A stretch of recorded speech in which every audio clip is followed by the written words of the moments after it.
Our second scripture today is from the book of Ruth, the first chapter, verses 1 to 18. In the days when the judges ruled, there was a famine in the land. A certain man of Bethlehem in Judah went to live in the country of Moab, he and his wife and 2 sons.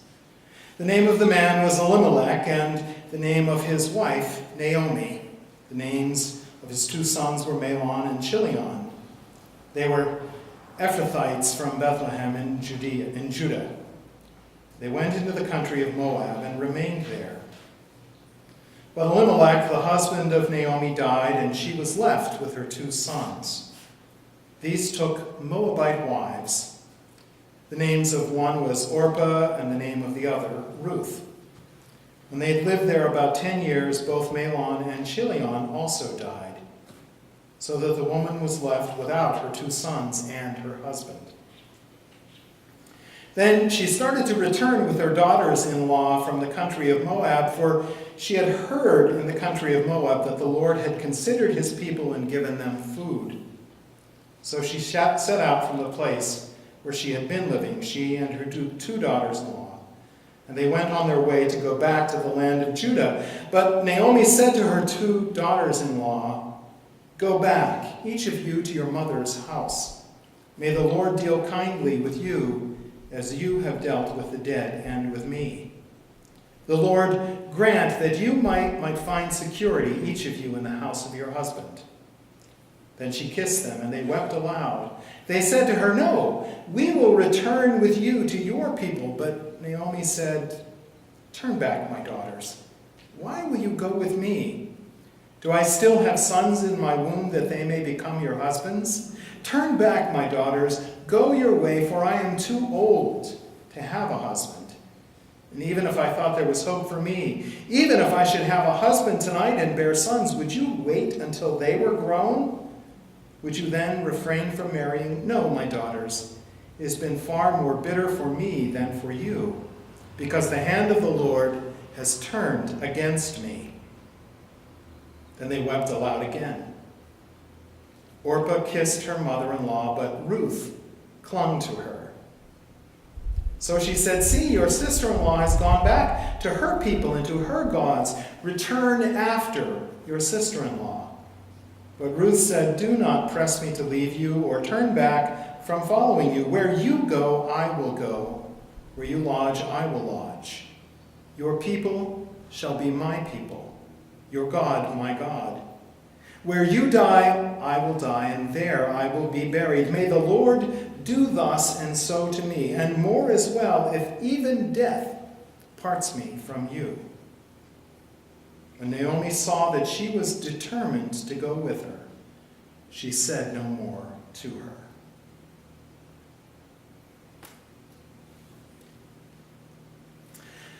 My name is Naomi.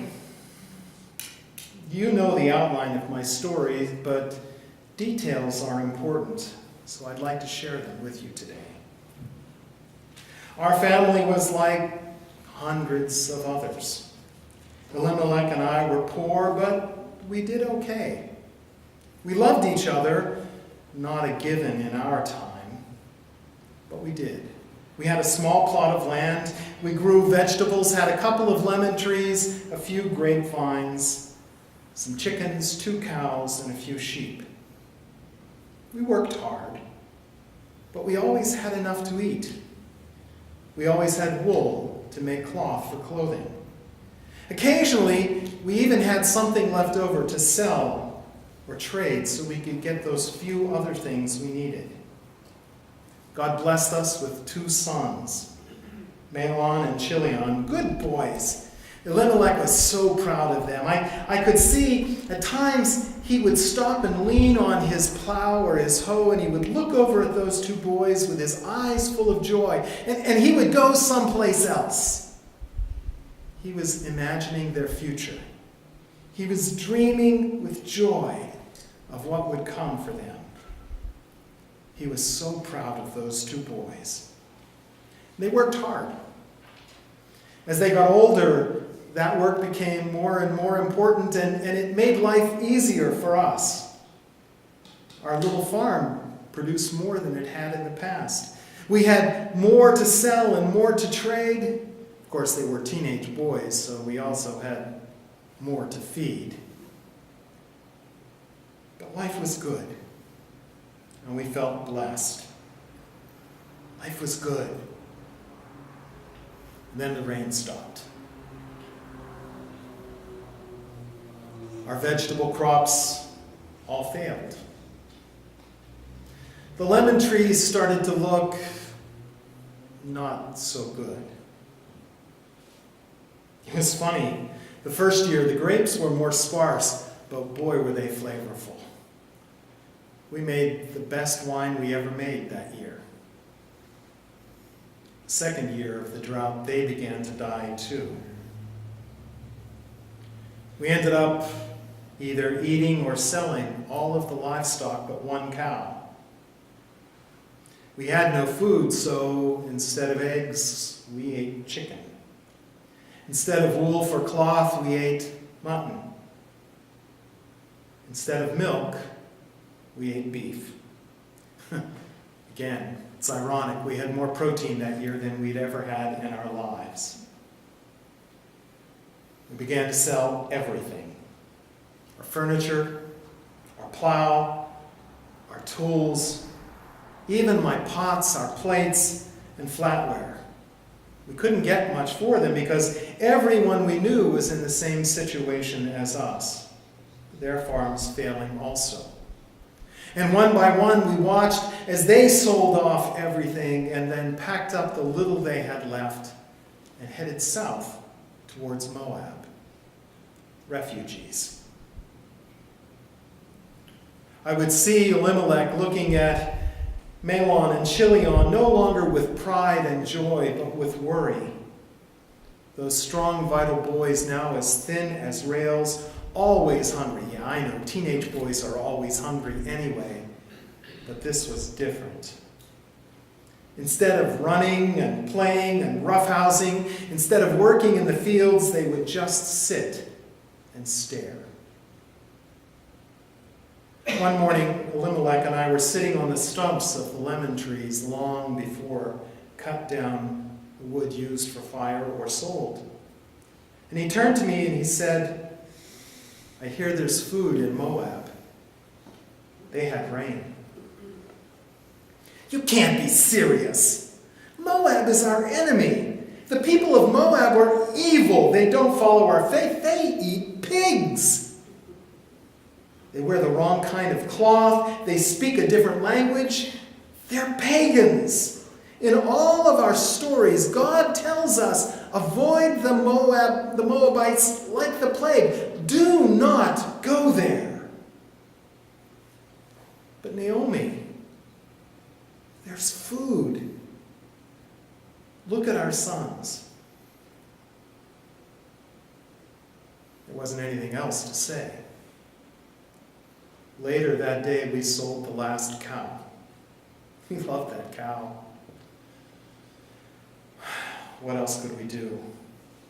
We packed the few things we had left, and we began to walk. We left a town, again, irony, whose name translates as House of Bread, because we had none. I couldn't watch my boys die.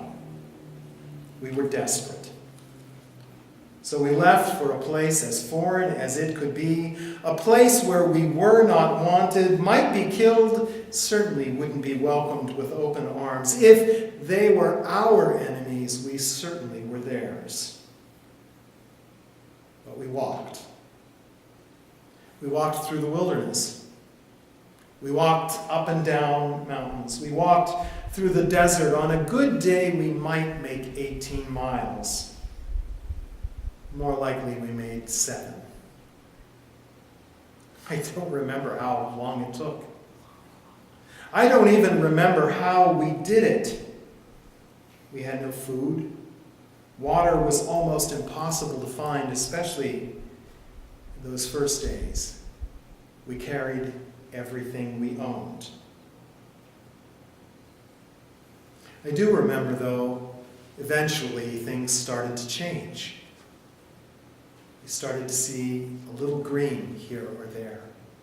We then came to fields with vegetables planted. I'm ashamed to say we stole some. Let me tell you, zucchini never tasted so good. But if we hadn't, we would have died on the road. And on we went. Eventually, somebody reached out to us.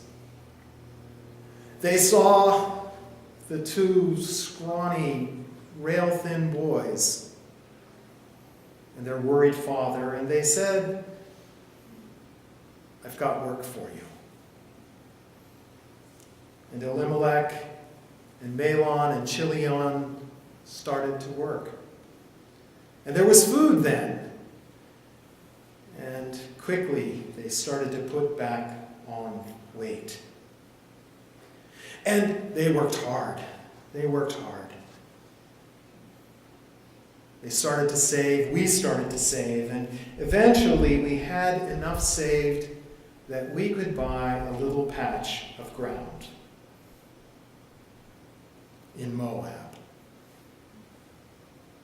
That place we weren't supposed to go, those people we weren't supposed to embrace, and yet someone had reached out to us, and life became possible. They weren't our people. They didn't worship our God. They still ate pigs. Can you imagine that? They wore unclean cloth. They didn't speak our language. But we made a home. We had been desperate. And now we were contributing members of a society, of Moab, of all places. And life was good again. Then one day Elimelech became ill. Don't know what it was. It progressed so fast. One day he was as strong and vital as he had ever been, and the next he couldn't get up out of bed. And a few days later he was gone. I was broken. But my boys, well, they were men by then. They made sure that I was okay. They married Moabite girls, another thing that we just weren't supposed to do. Orpah and Ruth, they were good girls, but they were Moabites.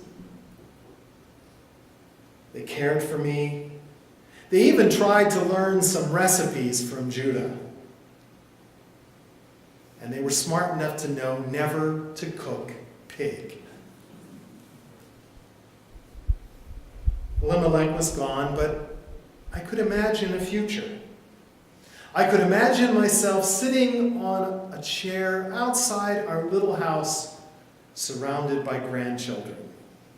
Yeah, I know, Moabite grandchildren, but still grandchildren. Mahlon and Chilion worked so hard they were respected by everyone. They married Moabite girls. We had made a place. One day Mahlon got sick. It's the same as Elimelech. He didn't last very long. And while we were still grieving, Chilion had an accident. He slipped and fell and hit his head on a rock, and when we found the body, he was already gone. And like that, I was desperate again. An old Jewish woman in a foreign land with no men to care for her, no property, no prospects. People were kind.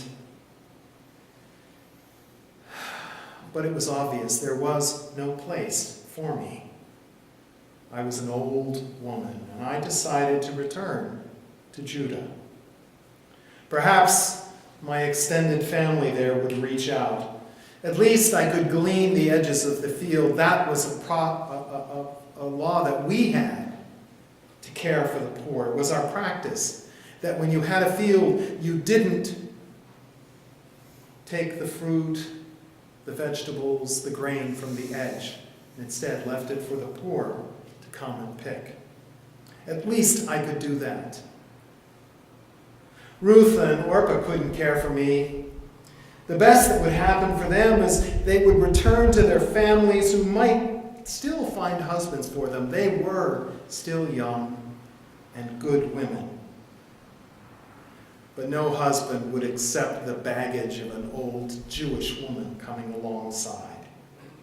So I told them that I was leaving, and I instructed them to return to their families where there would be hope. There was no hope for them in Judah. They wouldn't be welcome there. They were Moabites. They were the enemy.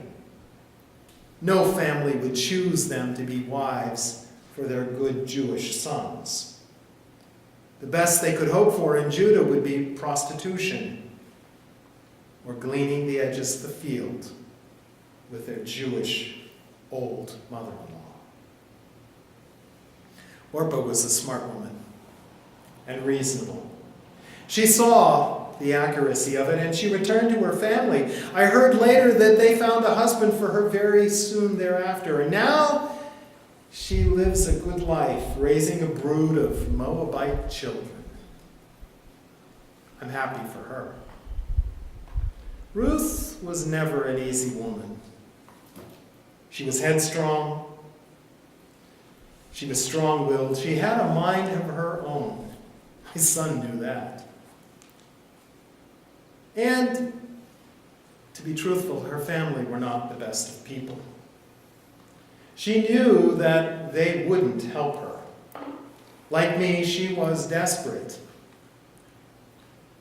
"No, Naomi," she said, "I'm going with you." And she did. Desperate people do desperate things. Elimelech and I had left our home, everyone and everything we knew, to cross the border into our enemy's land just to try to save our sons' lives. Ruth and I left Moab to cross back into Judah, me to a place that may or may not be friendly. After all, I had been in Moab for years, and I returned with nothing to offer. She to a place where she would be labeled a foreigner, a pagan, an enemy. Neither of us had any idea of the future, but we knew there wasn't one for us in Moab. And so we walked, and we walked, and we walked. I returned and people greeted me, "Naomi!" And I said, "No, my name is not that anymore. My name is now Mara, bitterness." I left home full, I told them. I did have selective memory, but returned empty. That part was certainly true. God had done bitterly by me. Well, you might know the rest of the story too. That in desperation, that certainly became a theme of my life, didn't it? I set up Ruth to trick my kinsman Boaz, and did literally just that. Tricked him, forced him into marrying her. Despair drove us more than once to places we were not wanted or welcome. And I didn't always see it at the time, but looking back, I see that God was there at work each time. I certainly wouldn't say God planned it all. I hope God didn't plan it all. But God had the last word. Ruth married Boaz, and they gave birth to a son, Obed, who became the grandfather of David, the great king.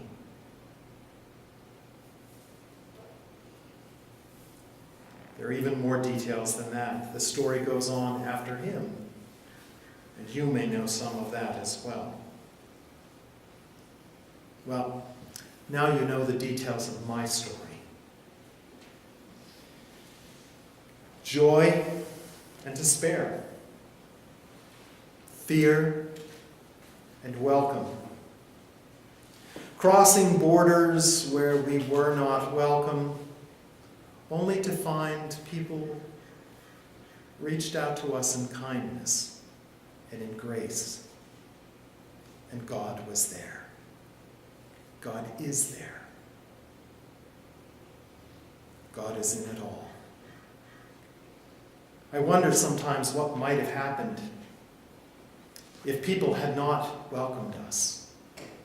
How different my life would have been. How different everything would have been. Can you imagine a history of the Jewish people with no David? God was in it. God is in it. Even as we marched as refugees, as migrants, to places we shouldn't have gone.